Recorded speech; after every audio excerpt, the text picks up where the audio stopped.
प्यारे बच्चों, आज मैं आपको कक्षा 12 आरोह भाग 2 का पाठ है भक्तिन का सारांश बताने वाली हूँ। तो जो भक्तिन पाठ है उसे लिखा है महादेवी वर्मा जी ने। महादेवी वर्मा जी के बारे में आप लोगों ने पिछली कक्षाओं में पढ़ा होगा।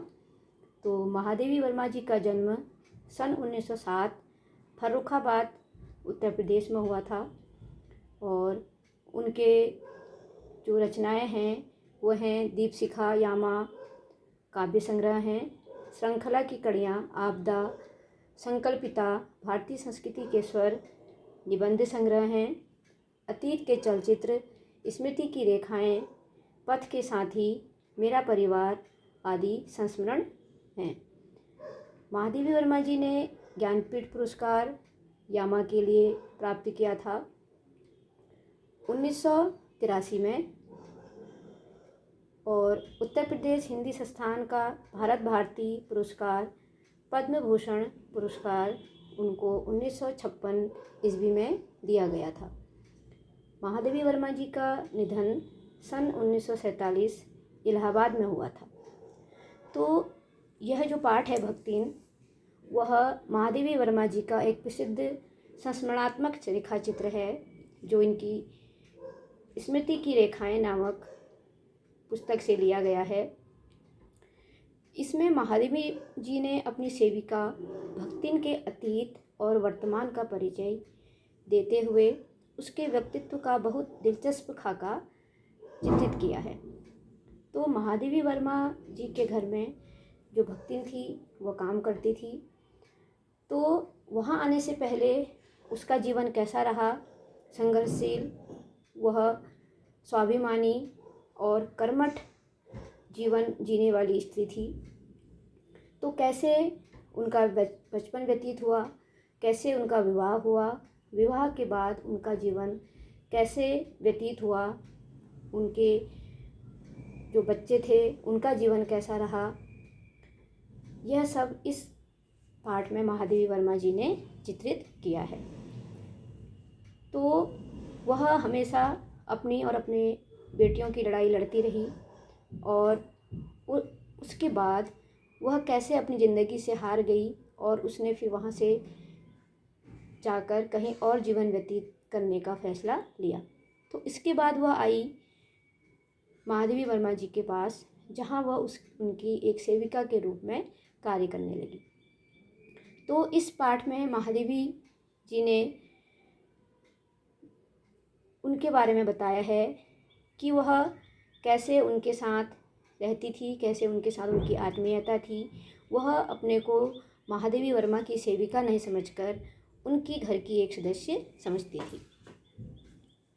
तो इस पाठ में महादेवी वर्मा जी ने बताया है कि जो भक्तिन थी वह छोटे कद वाली, दुबले शरीर वाली थी और उसके जो होंठ थे पतले थे और छोटी छोटी आँखें थी उनकी।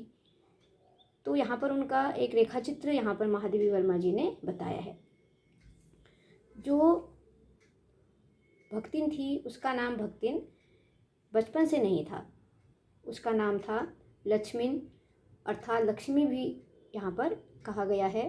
कई जगह पर उसका प्रयोग महादेवी वर्मा ने लक्ष्मी भी कहा गया, उनके नाम का प्रयोग किया है, लक्ष्मी न कहकर। तो वह भक्तिन थी। भक्तिन का मतलब यह नहीं है कि वह पूजा पाठ, भक्ति आदि किया करती थी। तो इस पाठ में जो भक्तिन है उनका पालन पोषण उनकी सौतेली माँ ने किया था और सौतेली माँ ने उनका विवाह 5 वर्ष की में कर दिया था और 9 वर्ष की आयु में उनका गौना हो गया था। तो गौने का मतलब है कि विवाह के कुछ समय के बाद जब जो विवाहिता होती है अपने ससुराल जाती है तो उसे गौना कहते हैं। तो जो उनके पिता थे वह उनसे बहुत अधिक प्रेम करते थे।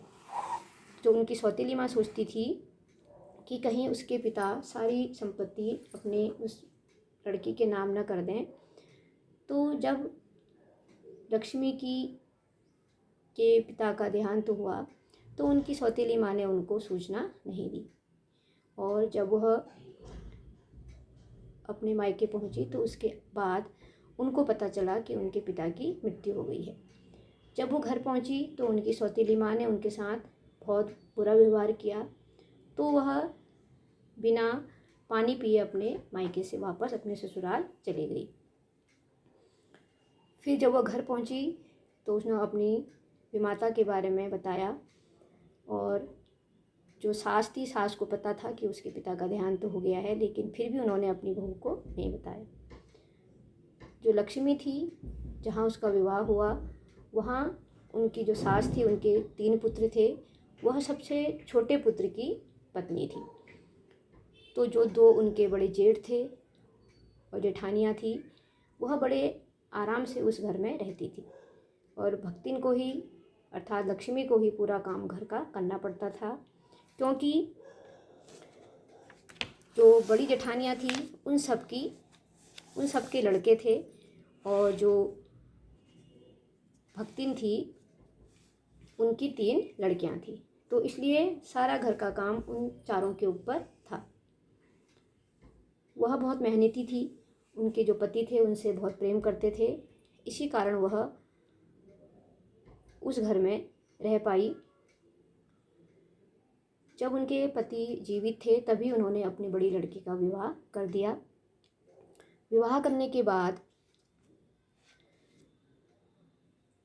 कुछ समय के बाद उनकी जो पति थे उनका भी देहांत हो गया, और फिर वह यह सोचकर कि कहीं उसके ससुराल वाले उनकी संपत्ति न हड़प लें, तो उन्होंने कम उम्र में अपनी दोनों लड़कियों का विवाह भी कर दिया। लेकिन दुर्भाग्य देखिए कि कुछ समय के बाद बड़ी लड़की के विवाह के जब उनके पति का देहांत हुआ, तो 2 लड़कियों के विवाह के बाद उन्होंने अपने बड़े जवाई को अपने घर रख लिया, और कुछ समय के बाद फिर उनकी जो जीवन की कहानी है, उन्होंने फिर एक नया मोड़ लिया। उनकी जो बड़ी लड़की थी, उनके पति का देहांत हो गया, और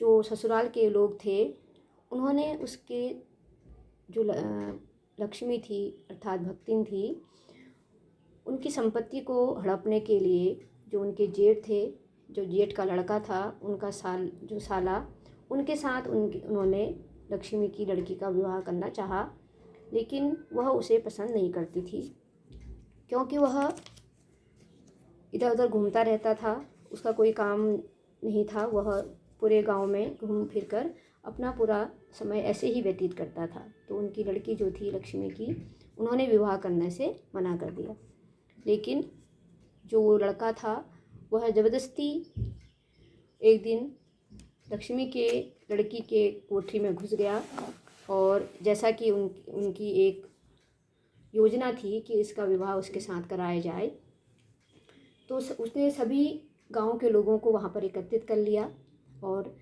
यह कहा गया कि यह युवती ही अच्छे चरित्र वाली नहीं है, इसी ने इस युवक को अपने पास बुलाया था।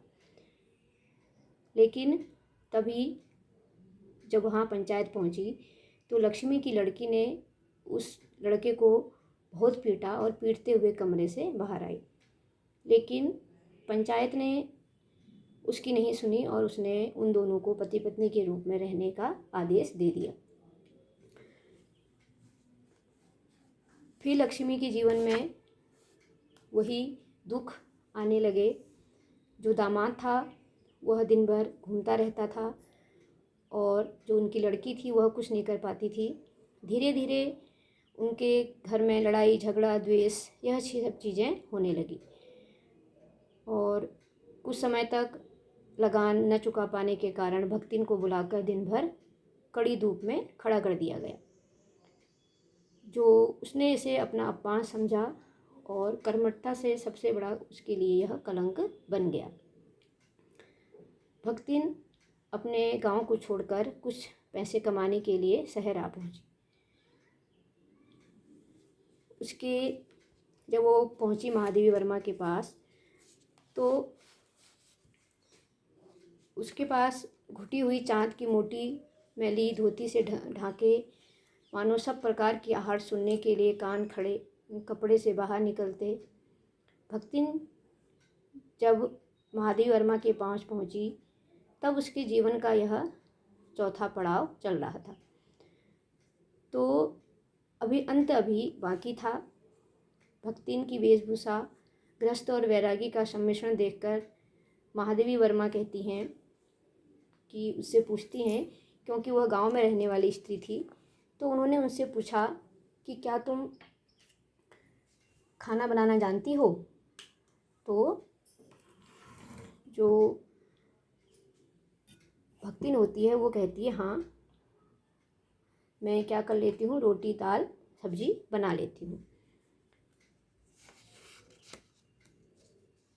दूसरे दिन वह लौटी तो भक्तिन ने अपनी धोती उनको दी। भक्तिन को अपनी धोती दी महादेवी वर्मा ने। तो उन्होंने क्या किया, उसमें भी गंगा जल छिड़ककर उसको पहना। वह जब खाना बनाने के लिए रसोई में पहुंची तो उन्होंने एक कोयले से चारों तरफ एक लकीर डाल दी और कहा कि इससे अंदर कोई प्रवेश नहीं करेगा। चौके पर उन्होंने एक चौकी बना दी और कहा कि इसे कोई भी लांघ कर अंदर ना आए। भोजन का जब समय आया तो उन्हें स्थान देकर उन्हें एक चिट्टीदार थाली में रोटियां और दाल रखी। तो यह देखकर उन्होंने बड़े रुआंसे से कहा, यह तुमने क्या बनाया है? क्योंकि रोटियां अच्छे सेकने के कारण वह रोटियां जल चुकी थी। अब भक्तिन को यह सब चीज़ें पसंद नहीं, महादेवी वर्मा को भक्तिन की यह चीज़ें पसंद नहीं आई और उन्होंने कहा कि क्या तुमने सब्जी नहीं बनाई? तो उनका खाने का मन नहीं किया, लेकिन जो भक्तिन थी उन्होंने उससे कहा कि मेरे पास गुड़ है, घी है और अचार है, आप उसके साथ खा सकती हैं। लेकिन महादेवी वर्मा ने दाल रोटी के साथ खाना ही सही समझा और दाल के साथ एक रोटी खाकर वह अपने विद्यालय की तरफ चली गई। धीरे धीरे जो महादेवी वर्मा थी वह भक्तिन की तरह बनने लगी थी, क्योंकि जो भक्तिन थी वो बदलना नहीं चाहती थी, वह लोगों को अपने अनुसार बदल देती थी। तो वो मकई का रात को बना दलिया, सवेरे में मट्टे से सौंधा लगता, बाजरे के तिल लगाकर बनाए हुए गरम गरम पुए उन्हें अच्छे लगते थे, इसलिए वह ज्वार के भुने हुए भुट्टे के हरे दानों की खिचड़ी स्वादिष्ट होती थी। सफ़ेद महुए की लपसी संसार भर के हलवे की लजा सकती है। तो यह सब चीज़ें भक्तिन अपने गांव में खाया करती थी, तो वही वह महादेवी वर्मा को खिलाना चाहती थी। भक्तिन अच्छी है यह कहना कठिन होगा, क्योंकि उसमें दुर्गुणों का अभाव नहीं। वह सत्यवादी हरिश्चंद्र नहीं बन सकती थी। वह क्या करती थी कि जब घर में कहीं भी इधर उधर महादेवी वर्मा जी के पैसे पड़े होते थे या कहीं पर वो भूल जाती थी रखना, तो वह उन्हें उठाकर एक गोलक में डाल दिया करती थी। और जब वो उनसे पूछती कि तुमने यहाँ से पैसे क्यों उठाए, तो कहती थी यह तो मेरा ही घर ठहरा, पैसा रुपया जो इधर उधर पड़ा देखा संभाल कर रख दिया, क्या यह चोरी है? उसका एक ही कर्तव्य था कि वह महादेवी वर्मा को हमेशा खुश रखना चाहती थी और वह ऐसे तर्क देती थी कि महादेवी वर्मा को चुप होना पड़ता था। वह अधिक पढ़ाई लिखाई नहीं करना चाहती थी, लेकिन महादेवी वर्मा चाहती थी कि वह कुछ पढ़ लिख जाए। एक दिन उन्होंने उनसे कहा कि तुम पढ़ना सीख लो, तो उन्होंने एक तर्क फिर दिया। उन्होंने कहा कि आप दिन भर पढ़ती रहती हैं, अगर आपकी तरह मैं भी पढ़ती रही तो घर का काम कौन करेगा? वह महादेवी वर्मा का हमेशा साथ देती थी। वह जब भी किताबें लिखने बैठती तो भक्तिन भी उनके साथ बैठ जाती थी, चाहे वो रात तक कितने समय तक क्यों न बैठना पड़े, और उनका हमेशा हाथ बटाया करती थी। जैसे उनकी उत्तर पुस्तिकाओं को और चित्रों को व्यवस्थित करके रख देती थी। कभी यहाँ वहाँ बिखरी हुई चीज़ों को उठाकर उनकी निश्चित जगह पर रख देती थी। और वह स्वयं कोई सहायता नहीं दे सकती थी। उसका मानना था कि बैठकर बार बार कुछ काम बताने का आग्रह। उनसे कहती थी कि मुझे बैठना पसंद नहीं है, आप मुझे कुछ ना कुछ काम बताया करें। और जब वो बैठी रहती थी तो वह भी उनके साथ उन्हें देखती रहती थी वो क्या करती है। जो भक्तिन थी वह महादेवी वर्मा के छात्रावास में रहने वाली जो लड़कियां थी उनके लिए कभी चाय बना देती थी, कभी दलिया बना देती थी, और कभी वह महादेवी वर्मा के साथ उनके काम में हाथ बटाती। और कभी उनको जैसे रात भर वो बैठे रहती तो उन्हें वो कभी दही का शरबत, कभी तुलसी की चाय, और ताकि उन्हें क्या ना हो, भूख ना लगे। क्योंकि महादेवी वर्मा इतने लिखने में व्यस्त हो जाती थी कि उन्हें खाने पीने की होश नहीं रहती थी। फिर जो भक्तिन थी, एक दिन महादेवी वर्मा ने उनसे कहा कि जब तक तुम हस्ताक्षर करना नहीं सीखोगी तुम्हें तुम्हारा पैसा नहीं मिलेगा। कुछ समय के बाद युद्ध का जो चारों तरफ युद्ध का माहौल बन गया, तो देश की सीमा में बढ़ते जब युद्ध होने लगा तो भक्तिन के जो बेटी दामाद और उसके नाती उनको लेकर उन्हें अपने पास बुलाने के लिए पहुंच गए। तो भक्तिन ने कहा महादेवी से कि आप भी हमारे साथ हमारे गांव चलिए, मैं आपके लिखने की और आपके जो आप लिखने का कार्य करते हैं उसके लिए किसी भी चीज़ की मैं कोई कमी वहाँ पर नहीं होने दूँगी।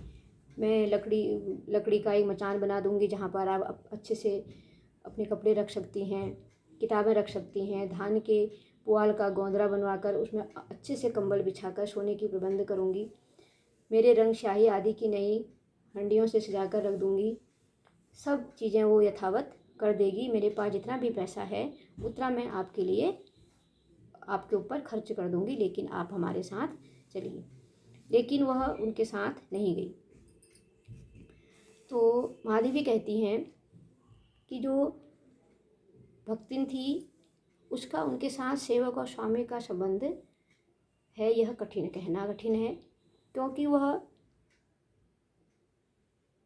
हमेशा स्वयं को उस घर का एक सदस्य मानती थी और कभी कभी वो ऐसे काम भी करती थी जो महादेवी वर्मा नहीं चाहती थी। तो भक्तिन को नौकर कहना उतना ही असंगत है जितना अपने घर में बारी बारी से आने जाने वाले, अंधेरे उजाले और आंगन में फूलने वाले गुलाब को आम को सेवक मानना। तो परिवार और परिस्थितियों के कारण स्वभाव में जो उनकी विषमताएं उत्पन्न हो गई थी, क्योंकि भक्ति ने अपने बचपन से लेकर अपने पति और अपने दामाद की मृत्यु के बाद जो भी चीज़ें सहन की थी उससे उनका जो व्यवहार था थोड़ा सा परिवर्तित हो गया था। वह जब कुछ समय के बाद जब आंदोलन हुए तो उस समय वह कहती थी अपने मालकिन से, महादेवी जी से, कि आप जहाँ जाएंगी मैं आपके साथ आऊँगी और कोई अगर मुझे चाहेगा रोकना भी तो तब भी मैं उसका आग्रह नहीं मानूंगी।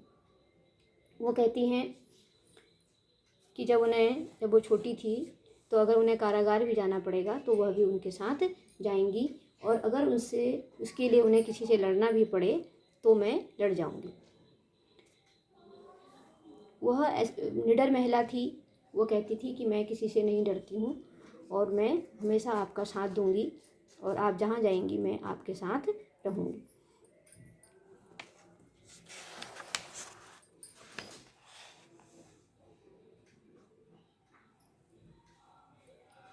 वहाँ मालिक और नौकर को ले जाकर बंद कर देने का कोई अन्याय नहीं है। वो कहती कि ये ज़रूरी नहीं है कि मैंने कोई गलत काम ही किया हो, लेकिन मैं क्या करती हूँ, अपने मालिक के साथ हमेशा रहूँगी, मैं तुम्हें अकेला कभी भी नहीं छोड़ सकती।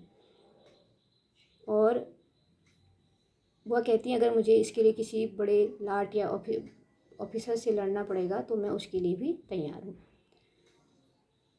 ऐसे विषम प्रतिद्वंदियों की स्थिति कल्पना में भी दुर्लभ है। वो कह रही है कि महादेवी वर्मा कहती हैं कि ऐसे किसी सेविका को प्राप्त करना जो हमेशा हर परिस्थिति में आपका साथ दे, उसकी कल्पना करना भी आज मुश्किल है। महादेवी वर्मा कहती, मैं प्रायः सोचती हूँ जब ऐसा बुलावा आ पहुँचेगा जिसमें न धोती साफ करने का अवकाश रहेगा, न सामान बांधने का, न भक्तिन को रोकने का अधिकार होगा, न मुझे रोकने का, तब चिरविदा के अंतिम क्षणों में यह देहातीन वृद्धा क्या करेगी और मैं क्या करूँगी। भक्तिन की कहानी अधूरी है, पर उसे खोकर मैं इसे पूरी नहीं करना चाहती। वो कहती हैं कि जब इस संसार से जाने का बुलावा आएगा तो उस समय हमारे पास कुछ भी करने का मौका नहीं मिलेगा। तो कहती हैं कि मैं अभी यहीं पर अपनी कहानी समाप्त करती हूँ, क्योंकि आगे जो भक्तिन के साथ होगा, जो उसका अंतिम पड़ाव होगा, उसे मैं किसी के सामने व्यक्त नहीं करना चाहती हूँ और न मैं उसे व्यक्त कर पाऊँगी, क्योंकि मैं भक्तिन के बिना मैं उसे नहीं रह सकती, मैं उसे खोना नहीं चाहती।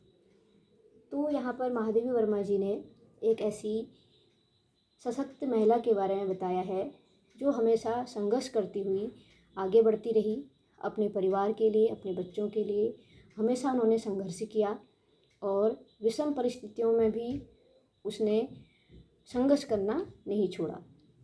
और उसके लिए सबसे जो उसका सहारा बना वह उनका पति था, जो हर समय जानता था कि जो उनकी पत्नी है वो हमेशा क्या करेंगी, सही करेंगी, गलत नहीं करेंगी। तो उसी के कारण उनको अपने परिवार के लिए लड़ने का साहस मिलता रहा और अंत में उन्हें एक ऐसी साथी मिली जिसके वहाँ वो एक सेविका के रूप में काम करती थी, लेकिन वह उन्हें अपना मालिक या खुद को वहाँ का सेविका नहीं मानती थी। वह एक परिवार की तरह वहाँ पर रहती थी, अपने अधिकार से रहती थी और वह हर क्षण हर पल महादेवी वर्मा जी के साथ रहना चाहती थी। तो प्यारे बच्चों, मुझे उम्मीद है कि आपको यह सारांश अच्छे से समझ में आ गया होगा। तो अगर आप आगे के जो पाठ हैं उनका सारांश इस मेरे द्वारा प्राप्त करना चाहते हैं तो प्लीज़ आप इस वीडियो को लाइक करें, सब्सक्राइब करें और अगले पाठ में मैं आपको हरिवंश राय बच्चन द्वारा लिखी जो आपकी काव्यखंड का जो आपका पहला पाठ है उसके बारे में आपको उसका अर्थ बताऊंगी।